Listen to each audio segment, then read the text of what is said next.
Hey Marek, it's Hi, good Bruno. to see you. We met a couple of weeks ago in Warsaw, and now we are in Geneva airport. Lucky to meet again. You're a futurist. And first, maybe you can tell me a little bit about your background. What is your story in 1 or 2 minutes? Uh, it cannot be 1 2 minutes. Okay, okay, as long as you want. I was exploring similarly to your story with religion, with chemistry. I studied chemistry, I studied information technology, I studied physics. Then I graduated economics. I moved to religion. I was a Jehovah's Witness for a while, but I couldn't find an answer about what's happening with the world. So after a couple of years in corporations, I joined Nielsen, now trying to understand the trends in the food industry, which is maybe not understanding the world, but it at least gives me an opportunity to look at the data, to see the trends, and help at least see a little bit of a future. Well, I still believe that prediction is very difficult, especially about the future, as Niels Bohr said. But at least we can have a glimpse and understand scenarios. Very interesting. So you are working on trends. I understand many trends according to datas that you collect. Am I correct? Or That's you have about other tools to think about new trends? that's economic models about the trends in the food industry. Plus, I have some ideas, and I do some micro scanning of different developments. So, for example, we are observing developments within the period of 3 years. If after 3 years the company is successful, we call it a successful invention, and also it has to reach a certain amount of revenue with a really low labor cost. So to have a sustainable growth, the company has to have a really low initial development cost and operational cost. So tell me more about that. So you call that Micro scanning. micro scanning. So you just pick a company, any company. We are. It's not only me. It's a group of people at Nielsen. We are selecting a couple of companies, looking at their revenue, the business model. We often subscribe to the company, trying to order some products, looking at their procedures, order procedures, if it's easy, convenient to use, and then we classify them by the different models. So, for example, there is a group of retailers which eliminates, we call it a middleman, like a retailer, and they sell directly to consumers. So that's one of group. Another group is a group of manufacturers which gathers together to sell directly to the consumer, and so on. And then we observe what's happening with the given business models in the given group of people. And you check them for 3 years, and then you come to a conclusion. Well, if within the 3 years the company is growing, if within the usually many companies of many new companies that close after 1 year. And if the company is still successful after 3 years, we put this into the group. We call it an either successful development or some interesting model which can be done later. Very interesting. So I have maybe the most difficult questions to ask the futurist. What would be for you the three main trends? What is changing? What is not changing in our life in general, or in any area that you check more closely? Well, I was repeating for many years that the most important point is convenience. But nowadays the convenience is not everything. You need a number of factors to. What do you mean by convenience? Amazon Go is an important one. There were a couple of other developments, but not successfully launched or working for a very short period of time. Now, Amazon Go is delivering to consumer additional value. They deliver is only convenience, so shoppers do not need to waste the time at the checkouts. So there is no additional value. They don't have much lower prices than other retailers. They don't have a wider assortment. They don't have any additional experience in store. It's only convenience in the shopping. Previously, it was enough to improve the convenience. Nowadays, with all the different distribution channels, with a connected environment, convenience is not enough. So you think it's not a big trend anymore? It's It's necessary, necessary, not a big trend. but it's not enough to help to create a successful retailer, to be a successful brand, and so on. So what do you need today? You need a blend of different approaches. First of all, if you want to be a retailer, successful retailer, the good approach is to have the ingredients I've mentioned before, like lower labor cost, lower prices. So to offer a long-term, not a promotion, a lower cost in the long term. The cost and price is still a big issue. It's still a big issue. It's not as important as before, and as I said, it's not the promotion you should play with. It's a permanent lower cost, but to have a sustainable growth, you don't cut your profit margin, you reduce your basic model you incorporate. Then the second point is unlimited choice. You cannot limit and create a choice for the consumer, because the consumer have to decide about what I want to buy. You have to improve the scanning model, the search model, and filtering model, basically, so that consumer can quickly pick what they are looking for.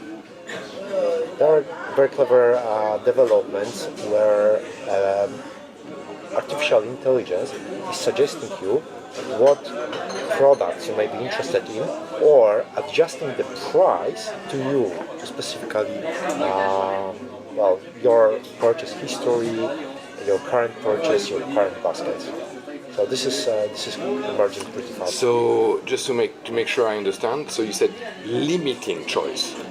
No, unlimited choice. Unlimited choice with good filtering model. Okay, unlimited choice with filtering and some kind of help. Very, very interesting. Another one? For the brands, it's a totally different story. There are very successful brands which created a subscription model where they can offer, again, much lower price and additional convenience and value to the consumer. Also, brands need to adapt some other models, like my favorite theory is from Robert Sternberg. I told you when we met before about triangular theory of Okay, love. tell us about that. That's adapting 3 ingredients in your strategy. That's commitment, passion, and intimacy. Commitment, passion, intimacy. Precisely. Brand needs to communicate effectively in order to create a habit.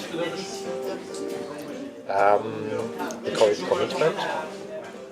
Now, if you have a commitment that the shopper is coming to the store or buying the given brand, it's not enough, because then later they can find out another brand at a cheaper price and they can switch. So we need also passion. In the passion, you need passionate people, passionate team. So once you have a passionate team, you can build additional value in your brand. Now, the last ingredient is intimacy. And intimacy is one of the hardest to build in a relationship. If you are in a relationship, you know that the intimacy is something you need to work really, really hard on to communicate with your customers. So, very interesting. And do you have an example of a brand that is doing very well on these 3 aspects today, or a couple of examples? I'm working with a brand. I was actually meeting yesterday around. You're gonna see it in a few months. I hope a new communication on this. Very interesting. And we discussed before about how now you can use neurosciences to understand people and especially consumer behavior. That's totally fascinating for me. Can you tell me a little bit, how do you use neuroscience to understand consumer behavior? What did it change? Well, there are many ways to understand subconscious response, subconscious reactions to the different communication, different models, advertising. And it all started with realizing that we are not rational, human being is totally emotional driven, and while we are communicating with others, we are putting some rational bias to our responses. So recently market research is moving into the area of understanding all implicit methodologies. So trying to understand how people behave, how they will behave based on the behavior, based on the cognitive science, based on the neuroscience. And in neuroscience, there are different methodologies again. The one Nielsen is using very much is the use of EEG, encephalograph, where we're trying to understand the brain waves and subconscious reaction to the given stimulus. So what you can understand is, for example, the purchase intent or the emotional engagement. But how do you do that? I mean, you have like customers wearing some kind of strange EEG apparel on their head and shopping. How is it made? I cannot do this while they are shopping. It's an experiment. Okay. So while they are wearing EEG, they are shown different stimuli, and then we observe the brain reaction to the given stimulus. And anything you discovered that you are able to share with us? Well, there are many interesting findings. What I can share is simply about what I said before about commitment. An advice for retailers would be and manufacturers to work together to optimize the retail space. What we found out that during a longer test, after about 23 minutes of a concentrated attention, the neural fatigue sets in. So what retailers and manufacturers should work on together is how to optimize the retail space to be easier to shop. Less than 24 minutes. Improve the shoppability simply, and it works both in the e-commerce and the brick-and-mortar stores. So if they work together hard on this, they can create a commitment and that the shoppers can have more time actually to browse the store and shop more. Very interesting. If you were talking to a young entrepreneur who would be starting his new business, whether retail or online, I don't know if it's going to be the same answer, what would be the top 3 advice to a 20 or I don't know, maybe a 50 years old young entrepreneur?